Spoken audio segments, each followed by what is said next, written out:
Hi, the situation is this. You just received an equation, a second degree order equation. You solve it using the quadratic formula. Why? Because you had crazy roots. And then you got this answer at the end. So x is going to be 6, an example, plus or minus is square root of minus 9 divided by 3. Well, if you are like on the 10th, 11th, 3rd grade, if you're in high school, whatever, even if you're in middle school, it doesn't matter, well, your immediate answer would be, there are no solutions. Well, for most teachers, that would be enough. But for some, if they're going to be more strict, then they're going to require a little bit more knowledge. And that's what this video is all about. So, I agree with you that we cannot have negative roots. It is true. If we are using the real numbers. So for the real numbers, there is no solution. But we just can't write no solution. We have to say there is no real solution. Or you can also, well, one way to write. So there is no real solution. Or in a more fancy way, you could write like this. So what's going to be the solution? So x belongs to the real numbers such that x is going to be nothing. Yes. Or you can also write like this. X, considering x belonging to the real numbers such that x is going to be is going to be empty. You see? This would be the most beautiful solution in my opinion. Considering x belongs to the real, it's empty. So, no solutions. Or you can just write. But if we are going to write like mathematician, so I think this is much better. But no problems writing this. What you cannot write is there are no solutions. For some teachers that would work, but for some it wouldn't. And they are not wrong. They are not wrong. And what's going on? What's going on is this. Well, we can go on with this if you're not, and that is the whole purpose of this video. Now, let's consider everything there is. So, we have other things other than the real number. So, it happens this. Let's rewrite this equation here. And excuse me, but I'm going to remove this a little bit.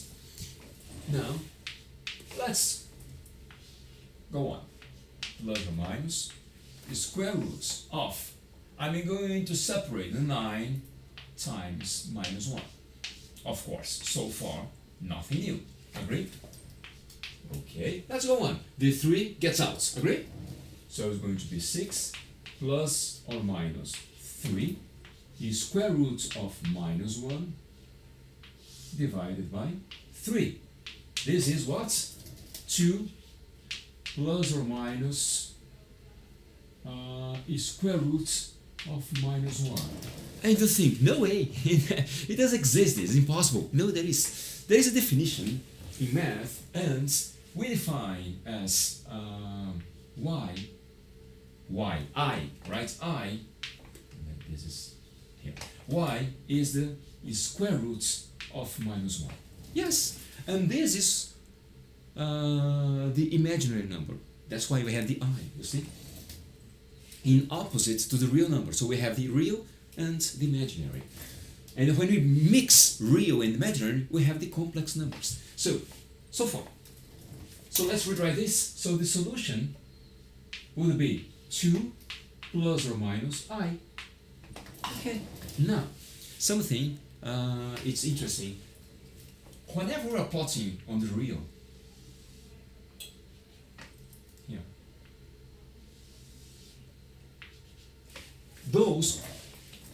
that axis is the axis for the real solutions. So we're going to write real. Everything you think about, all the numbers you know are probably here. So like the minus 4, the minus 7, the minus 317 pi divided by e, whatever. It doesn't have to be rational, it can be irrational. It doesn't matter.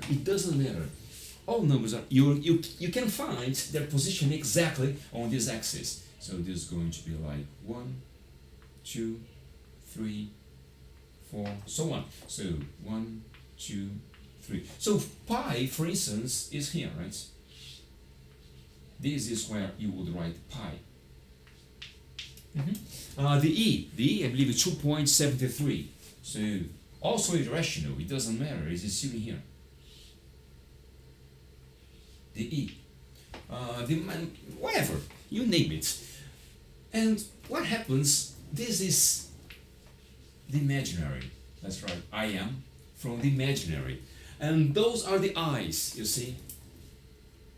So it's going to be 1, 2, 3, you see. So this is going to be I, 2I, 3I. Now, if we have a pure complex number, so if we have just 3I, 4I, is going to be only on this axis. Imagine the root, for instance, is going to be like 3I. So it's going to be exactly this point. Not here, this is for the real.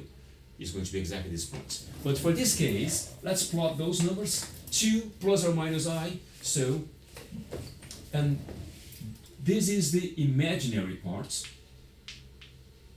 This is the real part. If we just have this, it would be an imaginary number. If we had only this, we would have a real number. And both we call a complex number. A complex number, because we have both parts, the real and the imaginary, together, complex number. Alone, just imaginary. Okay, let's plot the solution of this. 2 plus I. So 2 plus I. 1I in here. So this is one solution. This is, for instance, x1 is going to be 2 plus I. Okay. What about the other? 2 minus I. Minus I, minus 2I, and so on. So minus I is going to be in here. Oops.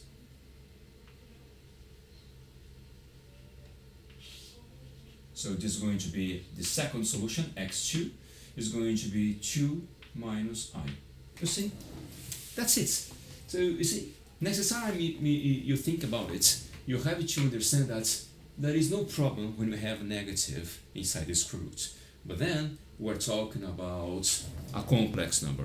And if we just have the imaginary part, we just call imaginary number.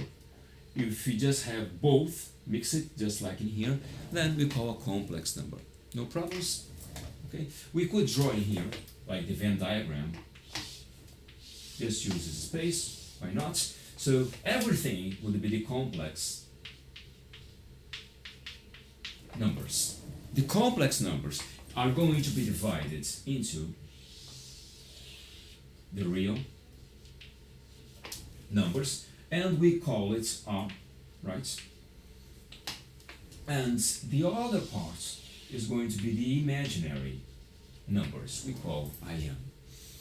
The imaginary are like 3I minus 7I, I don't know, 5I, whatever. The real numbers are like pi, e, and so on. So you have the, and then you have the rational numbers, which are the q. If you would go even that's the rational. Before that, then we have the integers, which is the z. Then we would have the whole numbers, w. The whole numbers is with a 0, and finally, inside the natural numbers, natural 1, 2, 3, whole, just put 0 extra. Integers, z, well, we just add the negatives. For the rational numbers, rational, this is q for the quotient, right? The quotient is division, remember? Division. So fractions, those are the fractions. Well, and those are the rational, and those are the irrational. Pi, e, and square roots of primes. Okay?